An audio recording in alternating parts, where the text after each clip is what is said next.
Hi guys, gagawa ko ng video ngayon dahil meron po nagtanong sa akin about nursing thing. So, alam nyo naman na ang aking vlog ay halo-halo special about working student life and about my CNA life, about being a fanatic life. So, everything here in my um, vlog. So, meron po nagtanong sa akin guys, tungkol po ito sa pag-aaral guys. So, here, babasahin ko dito guys. Kasi taga Pilipinas siya. So, to. Good evening po ma'am. Ano po ang ginawa nyo para makapag-enroll sa USA ng nursing program sa community college ka po ba? So, sasagutin ko to because this is super important and I know nga naa sa inyo ha, gustong mangutana, daghang nag-message sa ako guys, pero ito yung ako ang unahon sa nakong tubag. So, ano yung sabi niya, paano nakapag-enroll? Okay, so, first of all, kasi sa Pilipinas man siya, ano siya guys, na studied BS Agricultural and Biosystem Engineering at Central Mindanao University. So, hindi ako nag-reply sa kanya guys. Idiretso lang nako siya nga i-vlog para magka-knowledge pod ang kauban ani niya nga gusto pong mag-eskwela diri sa USA. So maybe later I will reply nga kana ang siya dapit karon sa USA na ba siya or napagyapon siya sa Philippines. So thank you very much, pero wala ko na ngayon sa permission sa iya ha. Unsa iyang pangalan og i-vlog nako. Ako lang i-hide iyang pangalan. And then, so, okay, tubangon ako ang iyang pangutana. Kuan siya guys, first of all, nako degree sa Philippines. I graduated sa Bukidnon State University, Malaybalay City, province of Bukidnon. Yes, of course, famous na siya sa Bukidnon, ang BSU. Nag-graduate ko diha 2012. And then, kuan pod ka na ang naabot ko diri sa Amerika 2018. So, pag-abot na ako diri sa Amerika guys, before ko niabot diri sa Amerika guys, ako ginagipandala tanan ako nga mga documents original TOR from BSU and original diploma, and then basta halos na ko mga original documents ako gina siyang gidala diri sa Amerika. Pero wala jud ko plano guys nga mag-eskwela balik diri. Never sa akong plan. Kaya, I'm done with my college. Oh my gosh, 4 years sa college. So, wala na ko plano mo eskwela. And then, gusto lang nako, dadan nako tanan ang documents. Dala-dala lang ako. Kaya documents man, importante man gina siya. So, na siya. Then, nagkatrabaho ko before ko nag-eskwela, nadawat ko diri. So, ako na siyang i-detail sa parang nagin mo knowledge ba? Diri sahan na ni. So, na-post na ako ni siya before sa Facebook, pero dili man tanan nakasubaybay sa akong post. So, this is for the new kanang viewers. So, pag-abot na ko diri sa atong 2018, fiancé visa man ko. So, nag-standby sa ako og mga almost 2 years para mag-process everything nga mahimo kong legal diri. And then, yes, 2000 October 30, 2019, nang-apply ko sa care home sa diris do sa mua o kanaang as a housekeeping. So gidawat ko nila kanang cross nga kanaang pwede ko mag housekeeping, pwede po ko mag laundry. So 2019 to siya before pandemic, and then hangtod nga na promote ko pagka housekeeping manager. So in total, ana sa building, nagtrabaho ko og almost 3 years ana nga building. And then 2023 mga I think March nag-resign ko para magkuha sa ako ang nursing assistant nga kay gusto ko mahimong CNA. So kanang CNA, certified nursing assistant. So mag basic nursing assistant sa eskwela, nag-eskwela ko ana summertime, 3 months sa community. And then ang nagtake din ko og board exam sa Oregon board exam para mahimo kong certified nursing assistant. So diha nagsugod guys. Actually wala jud ko kabalo usay CNA sa una kay wa man na diha sa Philippines. So diri ra ko nagka-knowledge ana sukad nga nagtrabaho ko og housekeeping sa healthcare na influence nako. Unya mao nitong atong 2024 pag man ako eskwela 2023 to 2024 nag-start na din ko og trabaho. Nagkuan ko kay while waiting sa akong license, NA pa ko, January 30 NA, then pagka March 22, 2024, nahimo na akong certified nursing assistant until now.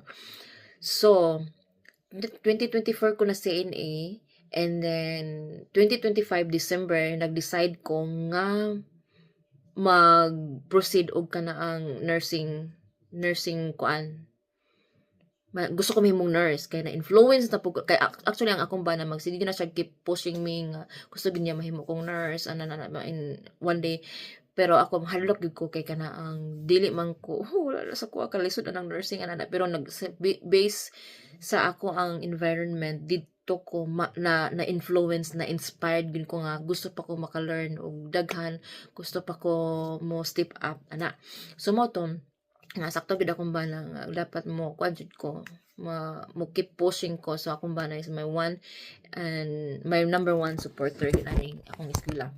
So mo to siya atong 2025 nag-decide mi sa akong bana nga mag-enroll ko para mag-eskwela ko sa nursing. So mo siya pag adto na ko sa community kay community dool sa Mumbalay mga 20 minutes na siya.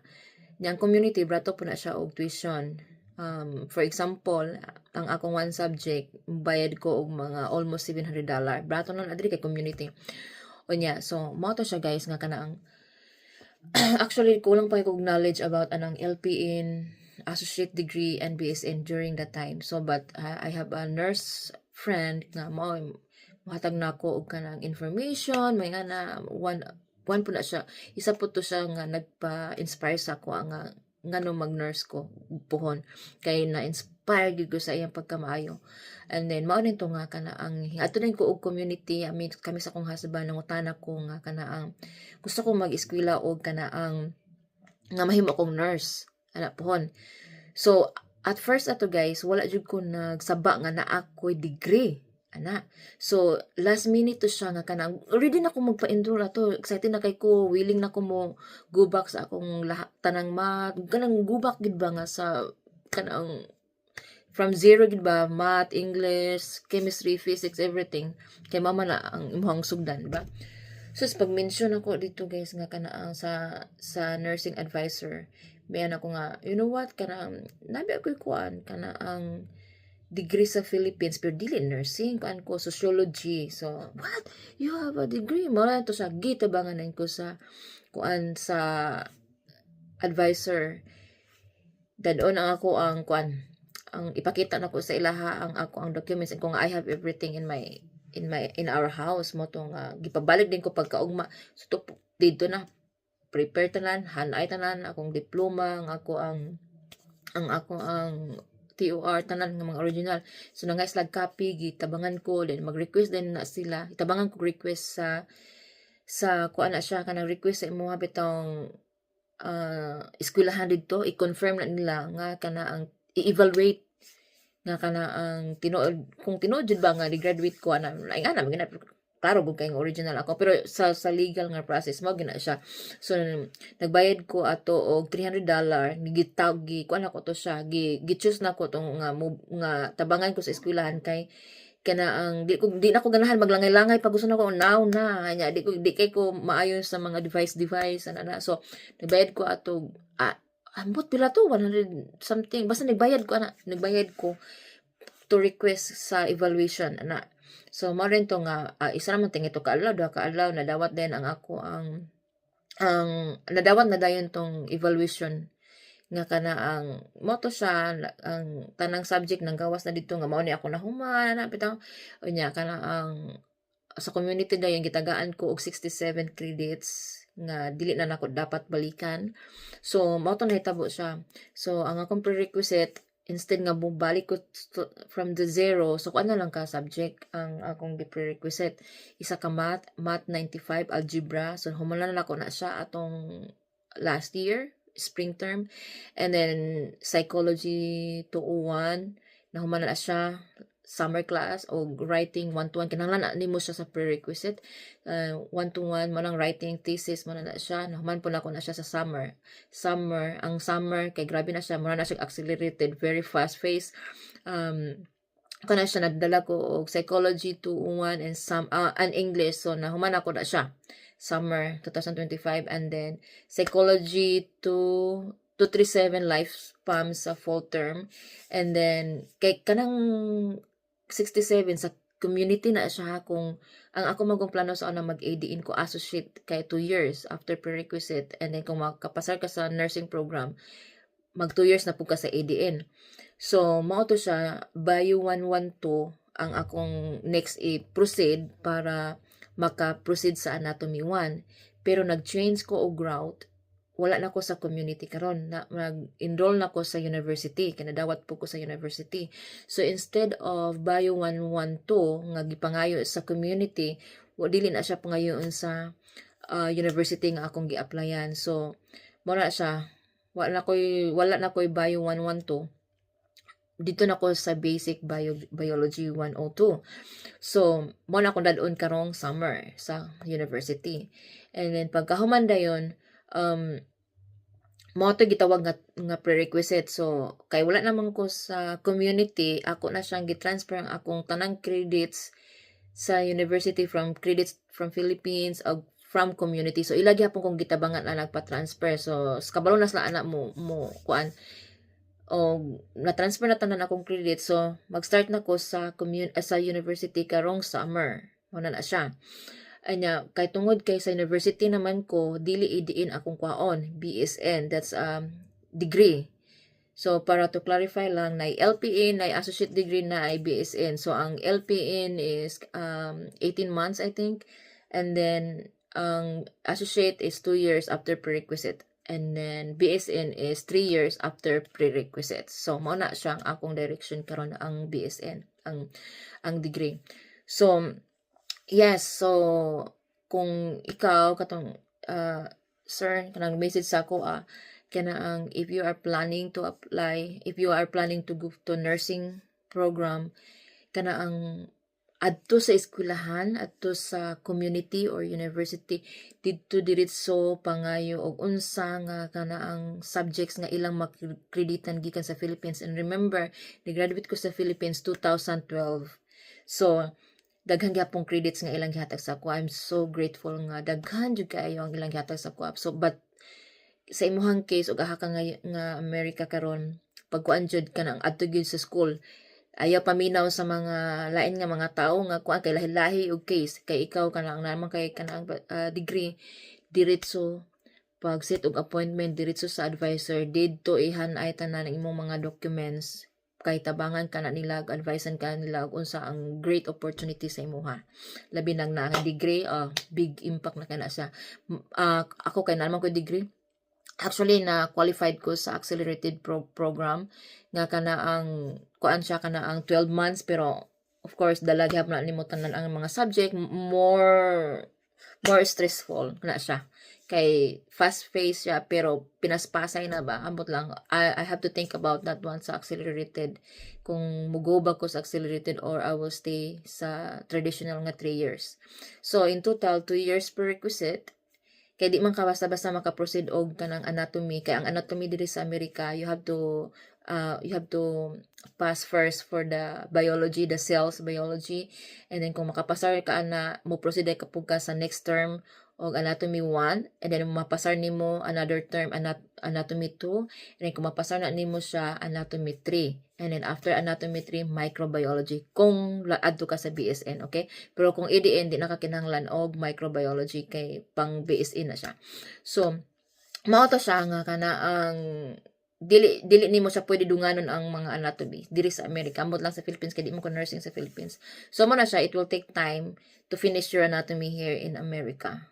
Ambot sa Philippines og pila ka term ang anatomy diha. So mao na siya nga kana ang mudagan gud siya og mudagan gud na siya og years ang imong sa anatomy pa lang daan nimo mudagan na siya og almost a year kung mapasar nimo diretso. Plus na pa kay other nga mga subjects. So mao na siya guys. So nag-start ko 2005, upat ka subject na ako nahuman. So karon na ako'y hopefully makahuman ako karong next year to sa akong prerequisite o kana ang para sa 2028 maka-apply din ko og nursing program. Sa nursing program ang good kanang imo pa na siyang applyan. Ang iyang pangutana giun sa pagkuan imong applyan na siya pag human sa imong prerequisite, of course tanawon pa na imong grado kay competitive man kay diri sa Amerika. So every school na-eskwelahan nga 40 student lang ang ilahang kwaon sa 1 year. Once a year na sila mag accept, but 40 students ang i-accept. So very competitive, di ba? Imagine 40 students ang kwaon. So kung madawat ka na nga program, mag-celebrate na ka. Kay diha na din ka matawag nga nursing student na yun.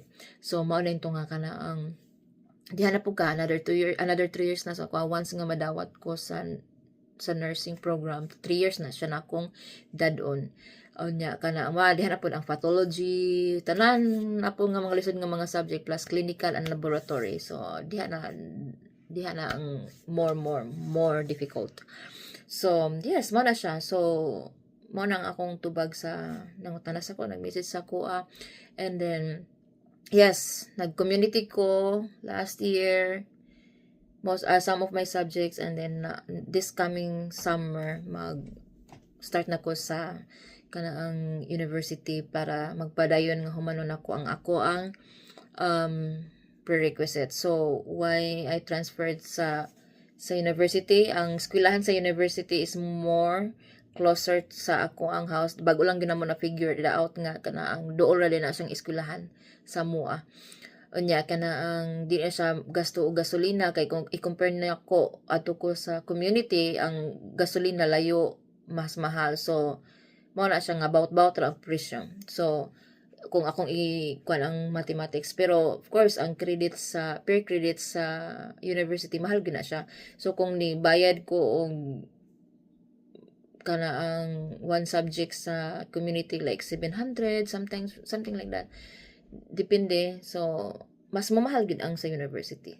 So wala siya, pero agwanta lang kay maman mamay kisudnan, mamay gusto. So mana siya, I hope nga natubag na ko ang imong pangutana kung dapat jud kay gustong i-clarify sa kuha ug kinsa man tong gustong mangutana about sa akong pag-eskwela or namoy questions about sa pag-eskwela, pag-message lang sa kuha, and then ako lang nang i-vlog para napoy idea ang uban. So, mora to siya guys. Thank you.